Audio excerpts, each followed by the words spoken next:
we have to start with the chapter vectors. Fine. Vectors को अगर ध्यान से पढ़ोगे ना तो 3D में आपको कोई भी प्रॉब्लम नहीं है. To keep one thing in mind that you have to study minutely और एक एक फंडा आपको बिल्कुल क्रिस्टल क्लियर होना चाहिए. क्वेश्चन सॉल्व करने की बात मैं नहीं कर रहा. क्वेश्चन सॉल्व कर लोगे, गूगल में सारे क्वेश्चन होते हैं और सारी कॉपी में कर लेंगे. आपको चीजें ये पता होनी चाहिए कौन सी चीज किस तरीके से लिखी जानी है और कैसे कॉन्सेप्ट उसका बिल्ड अप होगा. Fine. So in mathematics we start with what is a vector. A vector is a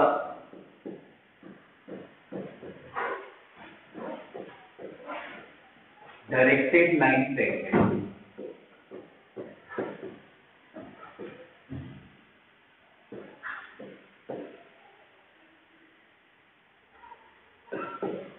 vector क्या होता है आपके पास? डायरेक्टेड लाइन सेगमेंट होता है.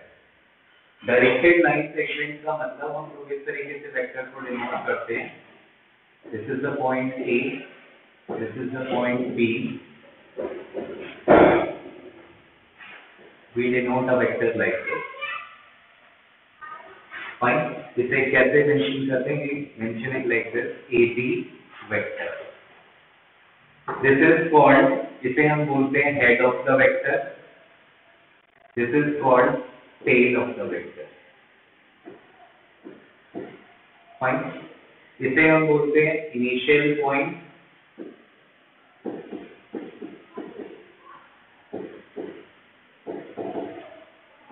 And this is called terminal point.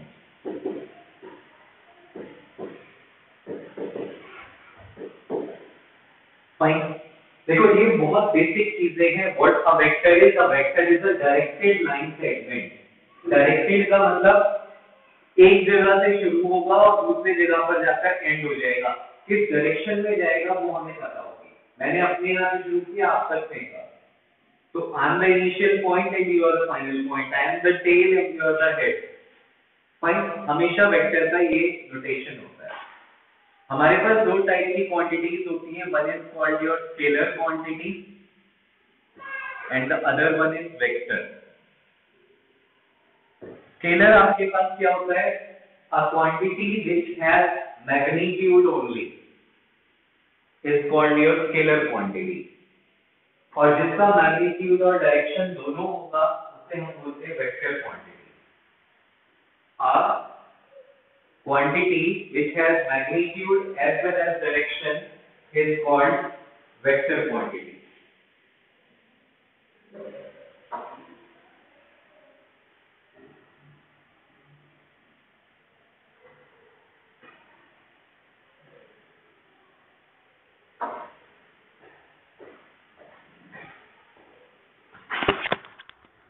So you should keep this thing in mind कि vector हमारे पास होता क्या है, डायरेक्टेड लाइन सेगमेंट का मतलब क्या है और डायरेक्शन हमारी कहां से कहां चलती है. अगर ए से बी चल रहा है दैट मींस ए आपका A B is a vector from A to B. यहीं से पता चल जाएगा आपका कि A is the tail, B is the head. A से बी पर हम जा रहे हैं. फाइन. तो अभी मैंने आपको बोला था स्केलर क्वांटिटी क्या होती है? जिसका सिर्फ मैग्नीट्यूड होता है. फॉर एग्जांपल मैं कहूं आपको 5 kg rice, 10 kg sugar, 2 liters of water. ये क्या है? सिर्फ मैग्नीट्यूड है. इसमें कोई डायरेक्शन इन्वॉल्व नहीं है. ठीक है. अब हम कहते हैं कि भाई यहां से 5 किलोमीटर टुवर्ड्स वेस्ट, या फिर आप कहोगे कि यहां से मुझे गेट के बाहर निकलना है, तो आप क्या कहोगे? Go straight then turn right. क्या हुआ? डायरेक्शन इन्वॉल्व हो गई. तो when the direction is involve और मैग्नीट्यूड भी होगा, यहां से 10 मीटर स्ट्रेट जाओ देन लेफ्ट लो, देन 5 मीटर स्ट्रेट जाओ देन राइट लो, then go for 50 meters then take left, you will reach Hooda market sector 55. तो क्या होगा? In this particular case your direction as well as magnitude both are involved, so you will be considering it as a vector quantity. Fine. ये दो parts हमारे पास होते हैं regarding scalar and vector. Now after this we have a very important term that is called position vector of a point, position vector of a point.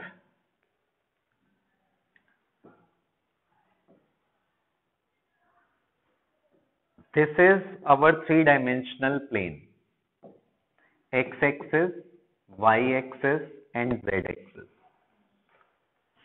Now if there is a point P, और इसे हम बोलते हैं, I think you must be knowing, origin. अब मुझे क्या find करना है, क्या चीज बतानी है आपको, position vector of a point, किसी पॉइंट का मुझे क्या बनाना है, पोजीशन वेक्टर। अब ये P पॉइंट है, इसके कोऑर्डिनेट्स मैंने सपोज कर लिए एक्स वाई जेड हैं, थ्री डायमेंशनल प्लेन में यही होता है ना, 3D ज्योमेट्री आपने पढ़ा होगा। तो position vector of a point का मतलब ओरिजिन से उस पॉइंट पर आप क्या बना दो, एक वेक्टर बना दो। सो position vector of point P, इसका मतलब क्या होगा, OP vector. Is it okay? अगर मैंने एक और पॉइंट लिया Q और मैं कहूं right the position vector of the point Q, what will you do, you will make a vector OQ। If I'll write a point R and I'll ask you to write the position vector of the point R or make the position vector of the point R, so what will you do? You will simply join point R from the origin. Origin से एक vector आपका निकलेगा और वो उस point तक जाएगा, उसे हम क्या बोलते हैं, position vector of a point. Is it clear?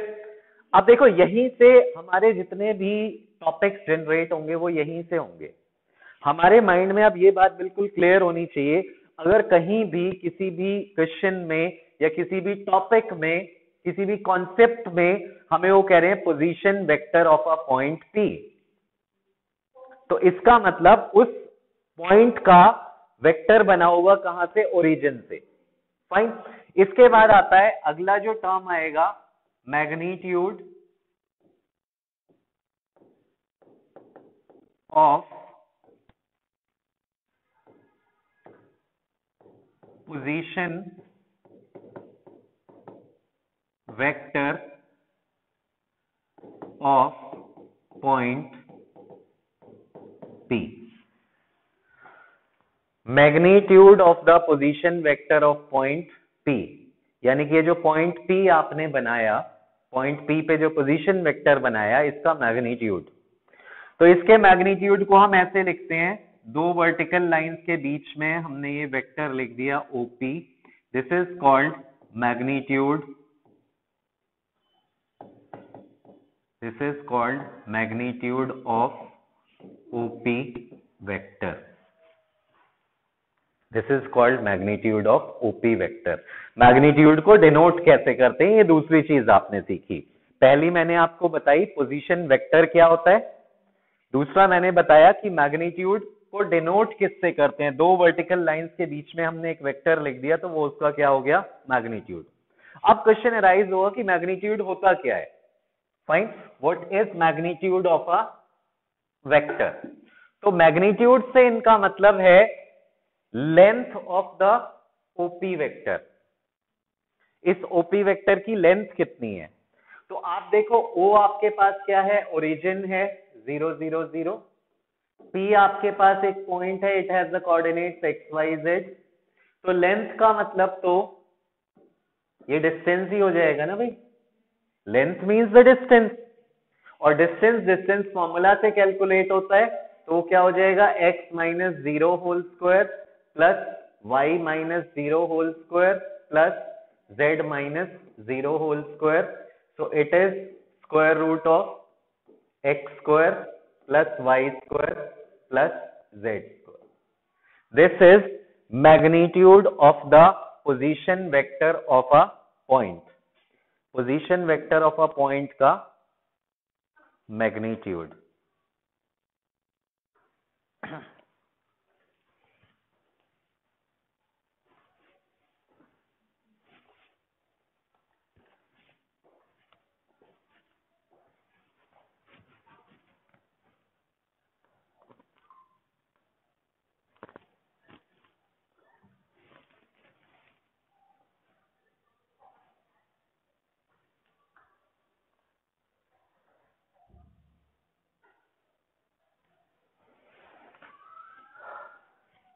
Is it fine? Okay. After this, अब एक बार पहले देखो ध्यान से, इसका एक हम सिंपल सा क्वेश्चन करते हैं.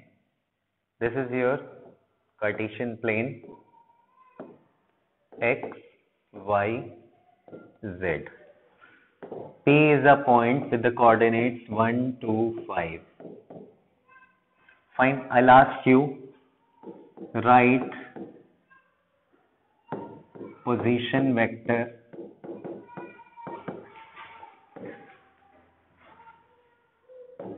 of point P and its magnitude. So what we are doing, position vector of point P means from the origin I'll join this point. So this OP vector is position vector of point P. Fine. After this, if they'll ask you to find the magnitude of this point,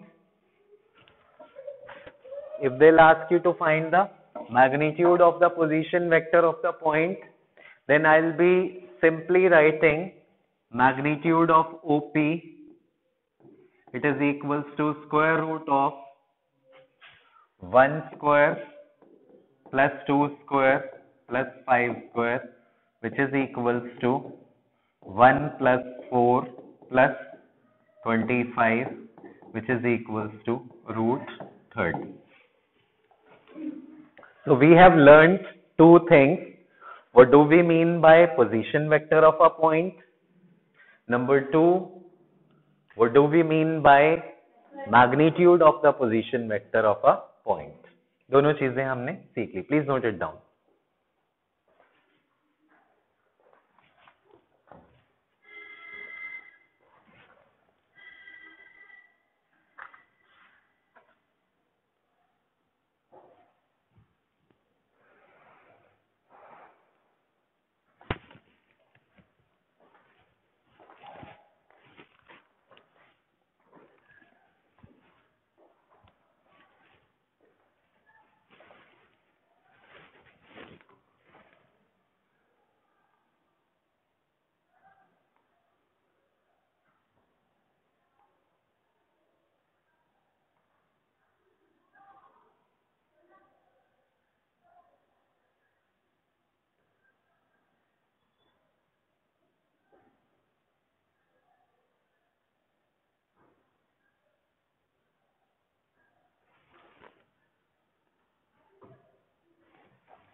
Next, we have to study the next point, that is direction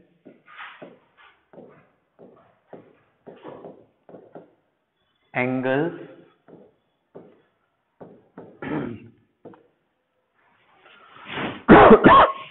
first of all we'll study direction angles. होते क्या है हमारे पास.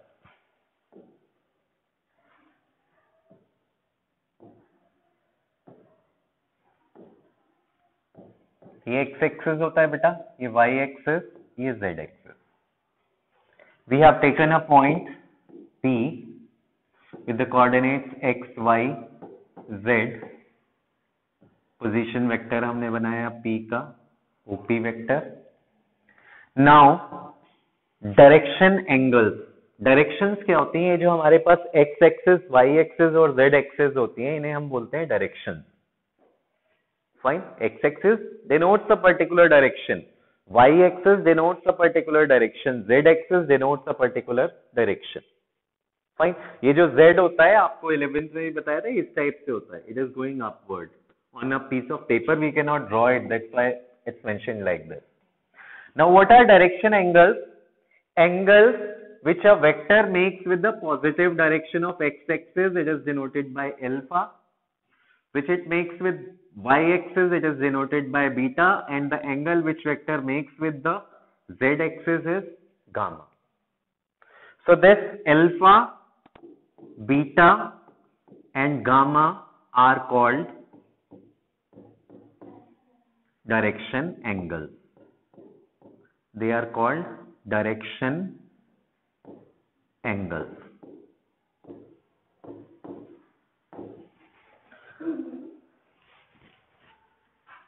Is it okay? अगर एक vector x axis के साथ 30 degree, y axis के साथ 60 डिग्री, z एक्सिस के साथ 120 डिग्री ये एंगल फॉर्म कर रहा है, then what are its direction ratios? What are its direction angles? 30, 60, 120. ये क्या हो जाएंगे उसके direction angles.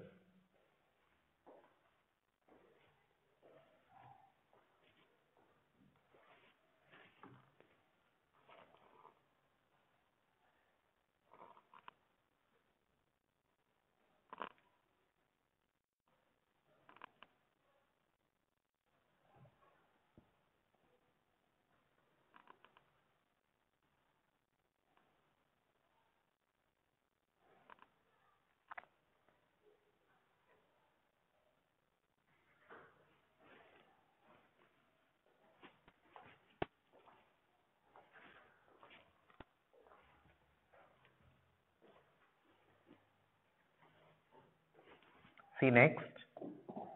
The next topic that you have to study is direction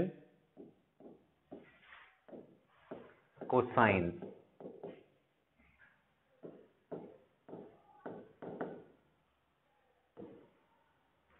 direction cosine. हम लोगों ने अभी डायरेक्शन एंगल्स पढ़े. x axis, y axis, z axis. P is a point.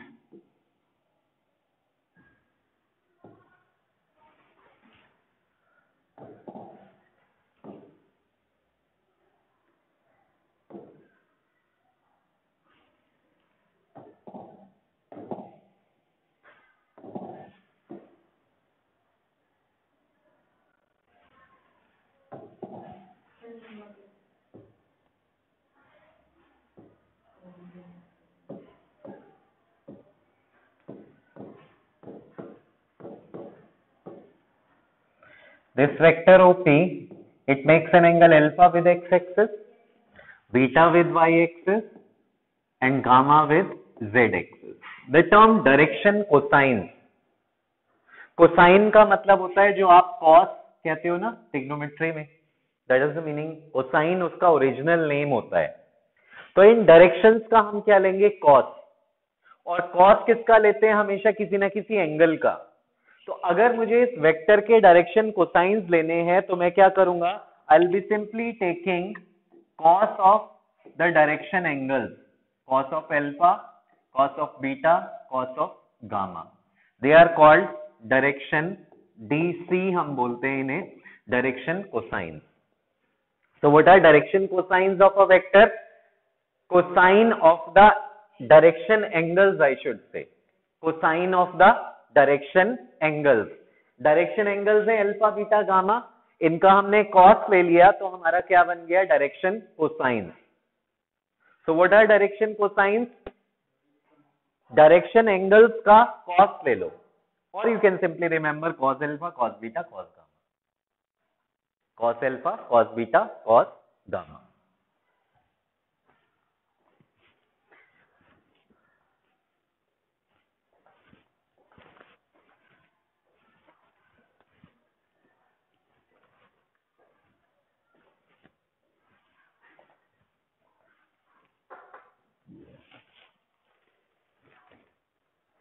Done? Now see next. Direction cosines in terms of direction ratios.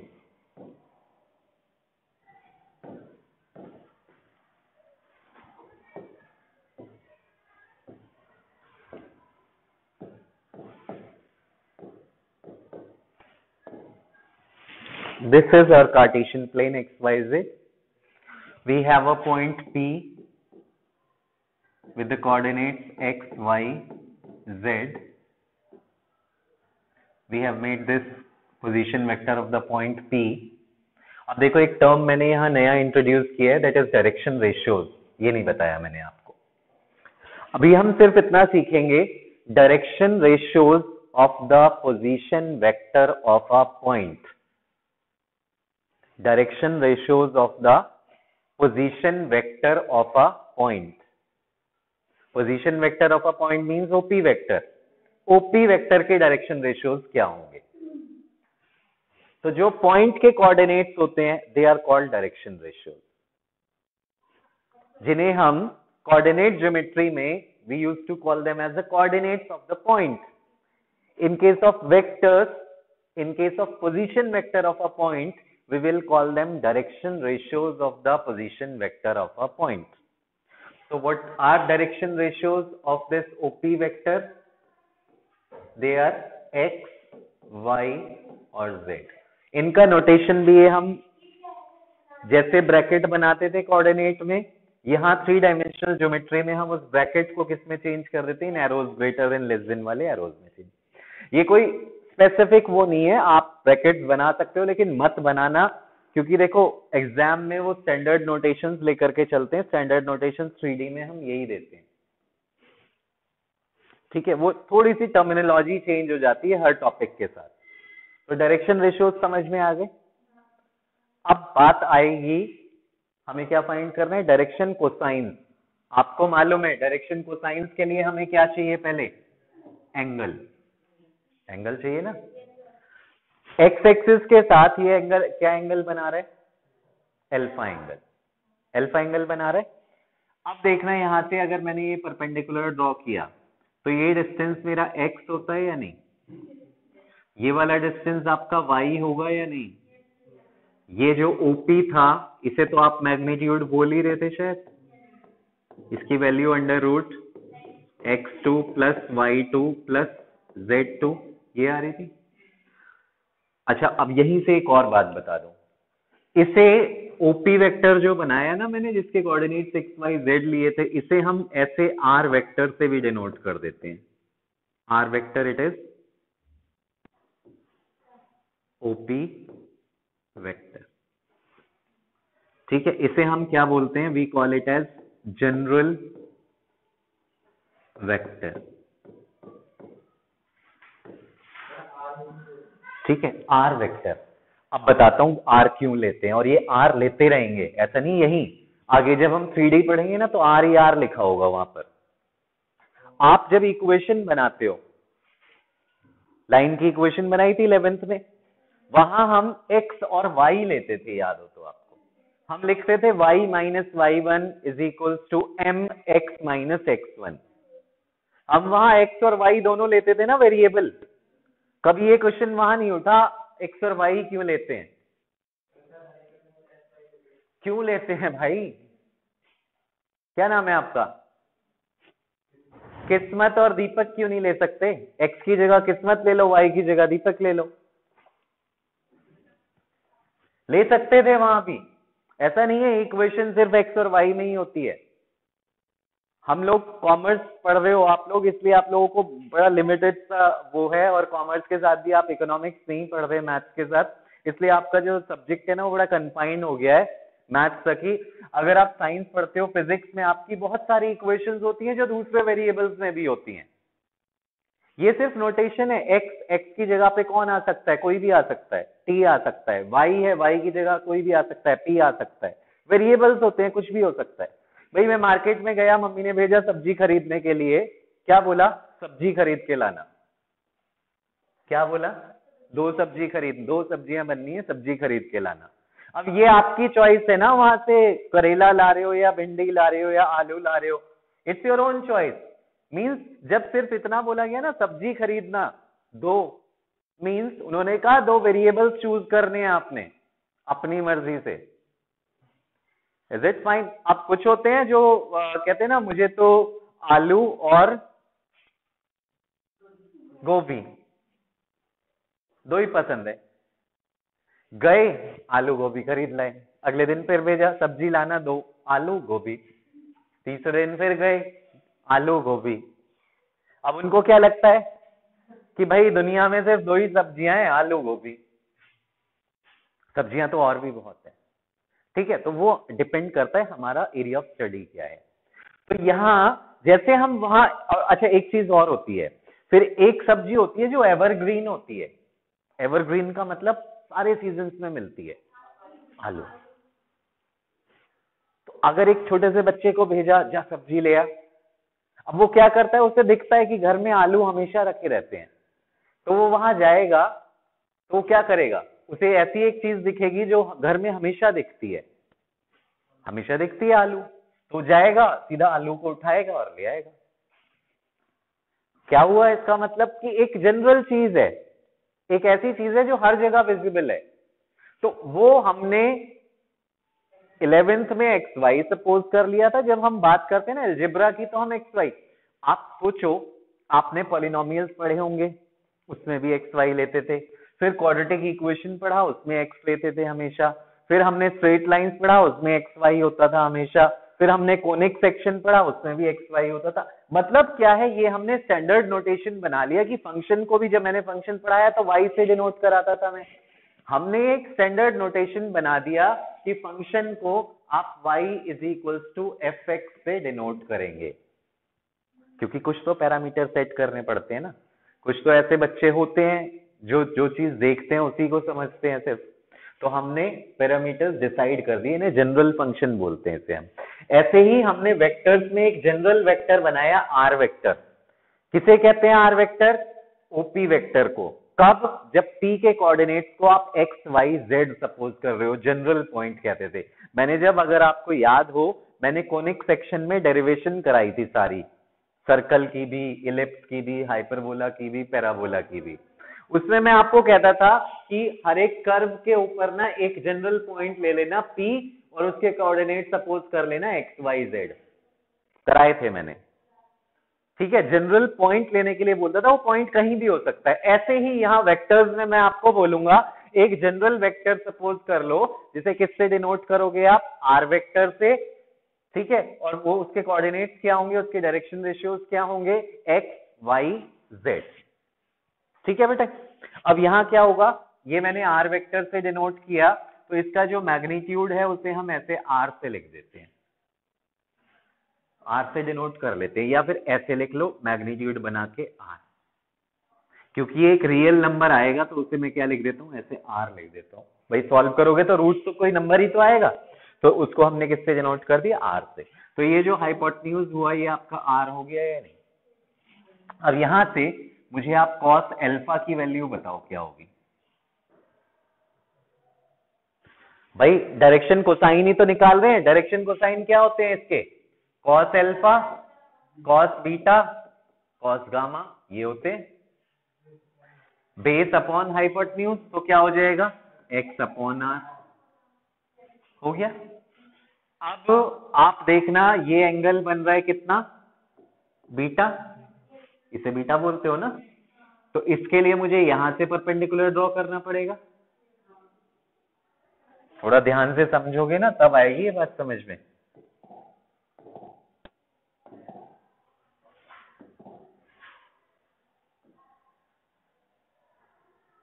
अब मैंने ये part हटा दिया,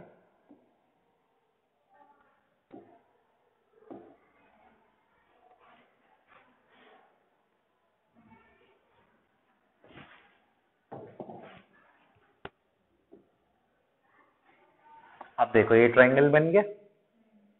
अब इसे तो आपको उल्टा लटक के तब देखना पड़ेगा, ये एंगल है, एंगल के सामने वाला हमेशा क्या होता है? Perpendicular.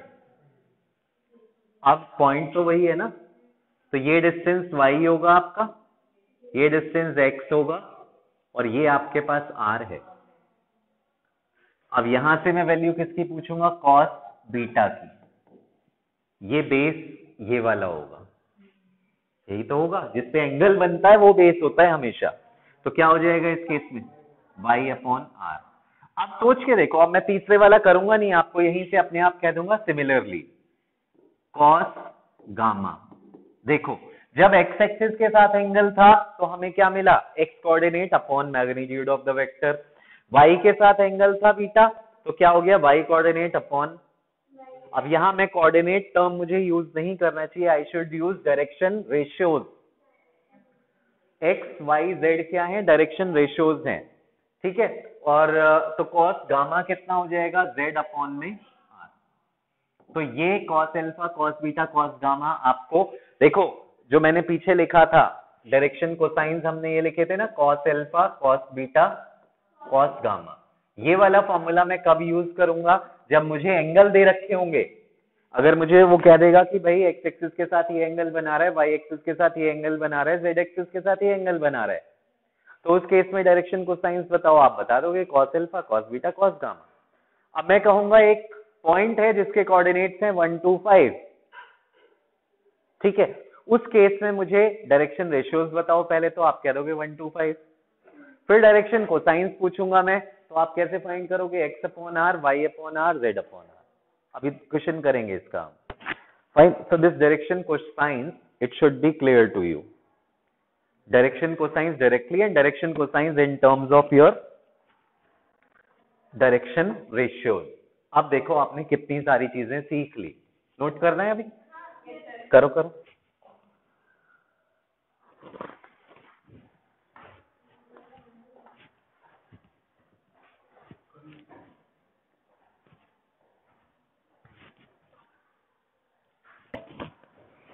Okay, just see what next we people have to do. अब देखो बहुत सारे क्वेश्चंस बनते हैं हमारे एक ही सिंपल से टॉपिक पे, जिसका एक भी क्वेश्चन शायद आपको बुक में ना मिले अभी, लेकिन कॉन्सेप्ट हमने बहुत सारे सीख लिए। कॉन्सेप्ट क्या, क्वेश्चन क्या, यहां देखो सबसे पहले P is a point with the coordinates 2 1 3. Fine. So first question, what is the position vector of the point P? So it is OP vector. Question number 2, what is the magnitude of OP vector? Magnitude terms याद रखनी है।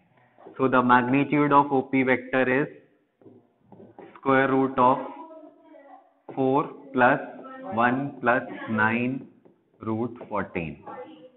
Number 3, direction ratios of OP vector. So the direction ratios of OP vector is 2 1 3. Number 4 is direction cosines of OP vector. So the direction cosines of OP vector is 2 upon root 14. Magnitude से तो divide, R was the magnitude. Fine. So 2 upon root 14, 1 upon root 14 और 3 upon root 14. अब अगर कोई पूछता है तो आप ऐसे भी लिख सकते हो कि cos अल्फा की वैल्यू आ रही है आपकी 2 upon root 14, cos बीटा की वैल्यू आपकी कितनी आ रही है 1 upon root 14, sorry, it is 1 upon root 14, and cos gamma की वैल्यू आपकी कितनी है 3 upon root 14. So see how many things you have learned. Fine, 1 upon root 14, 2 upon root 14 and 3 upon root 14.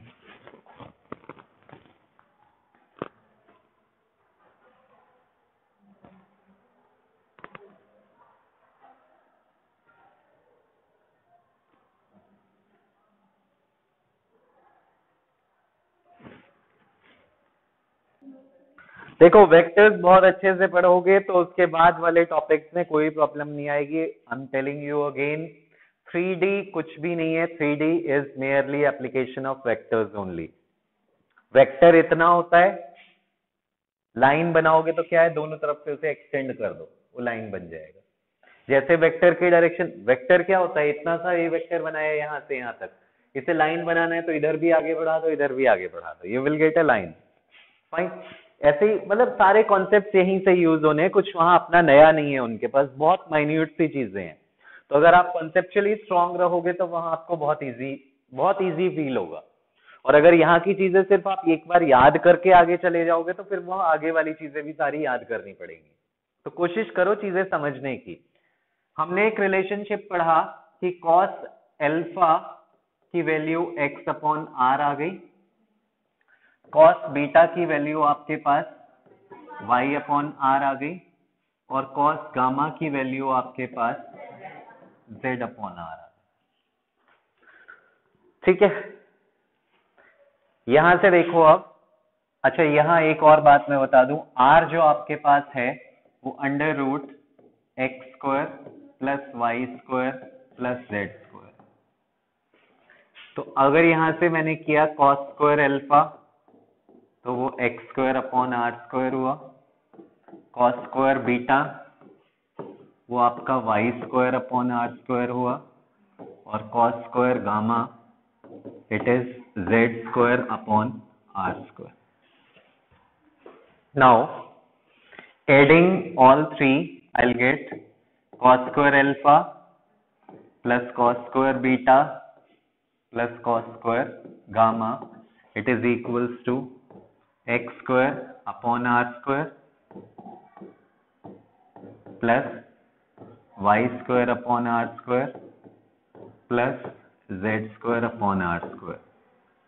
तो ये आपको क्या मिल जाएगा, cos square alpha plus cos square beta plus cos square gamma, it is equals to r square x square plus y square plus z square। तो यहां से आपको क्या मिलेगा, cos square alpha plus cos square beta plus cos square gamma is equals to, just see here, अगर r square find करूंगा मैं तो मुझे क्या मिलेगा, x2 plus y2 plus z2। So this x2 y2 z2 is nothing but r square, so your r square upon r square it is equals to 1। तो यहां से हमें एक रिलेशनशिप मिल गया, cos square alpha plus cos square beta plus cos square gamma it is equals to 1। cos square alpha plus cos square beta plus cos square gamma it is equals to 1।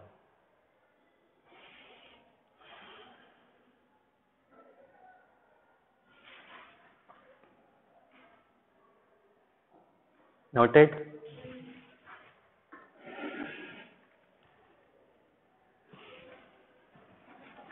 अच्छा, अब एक छोटी सी common sense की बात पूछता हूं आपसे।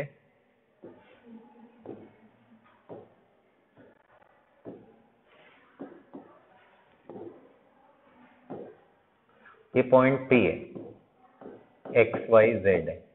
अच्छा, अब हम गलती टीचर की भी होती है, वो लिखता ही हमेशा p p p p x Y z x Y z x Y z, तो बच्चे को भी यही फील होता है बस पी होता है पॉइंट और एक्स वाई जेड उसके कोऑर्डिनेट्स या डायरेक्शन रेशियोज होंगे। फाइन, हाँ वही हम आलू खाने वाले हैं, बस सुबह उठे आलू खा लिए, दोपहर में खाना खाया आलू खा लिए, रात को फिर आलू खा लिए, तो इसीलिए हमें पी याद रहता है बस, पोटैटो। ठीक है, अच्छा आप सुनो बेटा, यहाँ इस पॉइंट के डायरेक्शन रेशियोज मालूम है, इसका पोजीशन वेक्टर मालूम है, इसका मैग्नीट्यूड मालूम है। अब मैं अगर कहूं कि ये जो ओपी वेक्टर आपका बन रहा है ये एक्स एक्सिस के साथ कितना एंगल बनाएगा, अल्फा। एक्स एक्सिस के साथ पूछा मैंने, अल्फा। ये स्टैंडर्ड होता है क्योंकि ये भी हम अल्फा ही बोलते हैं एक्स एक्सिस के साथ जो एंगल बनता है उसे।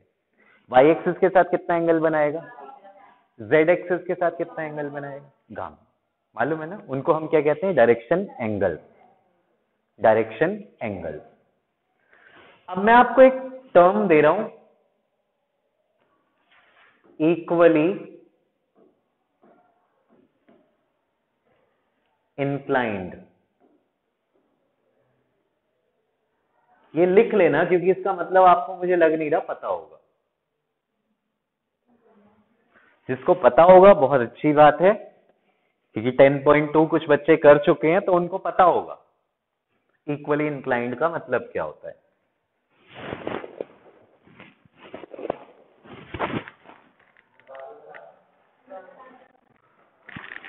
कौन सा 10.2 जो कर चुका है,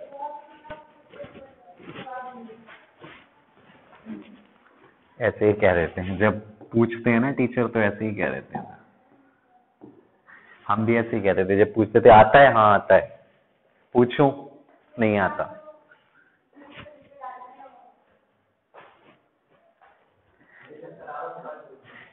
भाई मैं बताऊंगा, घबरा क्यों रहा है, सब्जी थोड़ी बेचनी है मुझे यहाँ। हाँ सुनो, देखो बार बार एक ही बात रिपीट कर रहा हूँ, टर्म्स बहुत इंपॉर्टेंट है, मुझे मत देखो, टर्म्स को देखो, टर्म्स को पकड़ो, कॉन्सेप्ट्स को पकड़ो, जितना स्ट्रांगली पकड़ लोगे उतना अच्छा रहेगा आप लोगों के लिए। इक्वली का मतलब तो समझते हो ना सब, बराबर। इंक्लाइन का मतलब होता है इंक्लिनेशन, एंगल से संबंधित है। इक्वली इंक्लाइंड का मतलब it is forming same angle. तो यहां क्वेश्चन आपसे पूछा जाएगा कि अगर ये वेक्टर ओपी इक्वली इंक्लाइंड है कोऑर्डिनेट एक्सिस के, कोऑर्डिनेट एक्सिस इसे बोलते हैं एक्स वाई जेड को, एक्सिस को। If a vector is equally inclined to coordinate axis, क्या मतलब होगा इसका? कौन से एंगल? एक वेक्टर जो एंगल बनाता है कोऑर्डिनेट एक्सिस के साथ, उन एंगल्स को क्या बोलते हैं? तो आपका आंसर ये होना चाहिए ना कि सर इसके सारे नहीं, सारे कोई 1000 2000 चांद सितारे थोड़ी हैं, कितने हैं? इसके तीनों डायरेक्शन एंगल्स इक्वल होंगे, यही बात होगी या नहीं? इज दैट ओके और नॉट? अब ये वाली लाइन आप लिख लो, a vector is equally inclined to coordinate axis का मतलब होगा direction angles equal.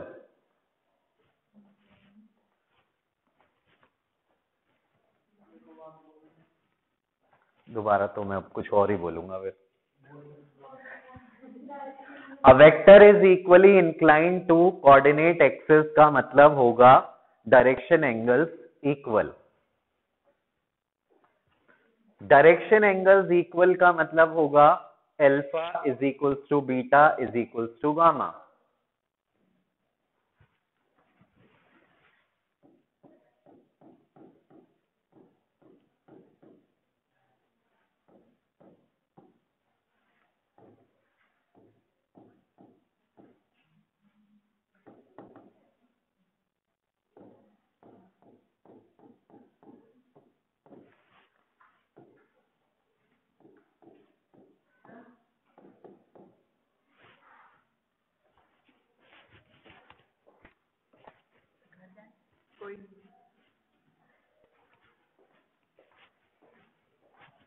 Is that okay? Alpha is equals to beta is equals to gamma. Is that fine? अब सुनो, अब ये तो बात हो गई, मेरी स्टेटमेंट से आपने ये बात समझ ली। अब मैं पूछूं इसके डायरेक्शन कोसाइंस बताओ मुझे। डायरेक्शन कोसाइंस आप कहोगे सर ये हो जाएगा cos alpha, cos alpha, cos alpha. Equal inclined का मतलब तो तीनों में से कुछ भी। अच्छा अब यहां भी इश्यू आएंगे, भाई सब पीछे बैठे हो कहेंगे सर अल्फा ही क्यों लिखा, बीटा लिख लो। भाई मैं हिंदुस्तानी हूं तो मैं अल्फा लिखूंगा,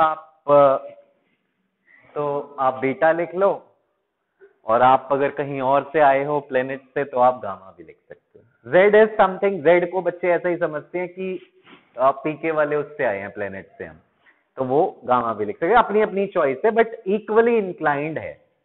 ठीक, अभी इससे जस्ट पहले मैंने आपको एक रिलेशनशिप कराया था, cos square alpha plus cos square beta plus cos square gamma कितना होता है? 1। तो अगर मुझसे उसने डायरेक्शन कोसाइंस पूछे तो वो यहां तक रुकेगा नहीं, वो कहेगा वैल्यूज बताओ। मैंने आपको कंडीशन दी है एक, उसने हमें कंडीशन दी है कि वेक्टर कैसा है, इक्वली इंक्लाइंड है, तो आपको वैल्यूज बतानी पड़ेंगी। तो वैल्यूज कैसे बताओगे?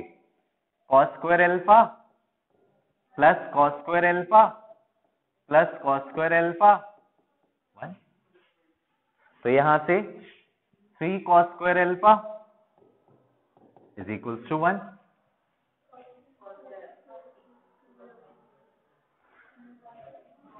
तो cos alpha is equals to plus minus 1/√3। Is that okay और नॉट? स्क्वायर हटाएंगे तो प्लस माइनस आ जाएगा और रूट आ जाएगा। तो यानी कि डायरेक्शन कोसाइंस क्या हुए?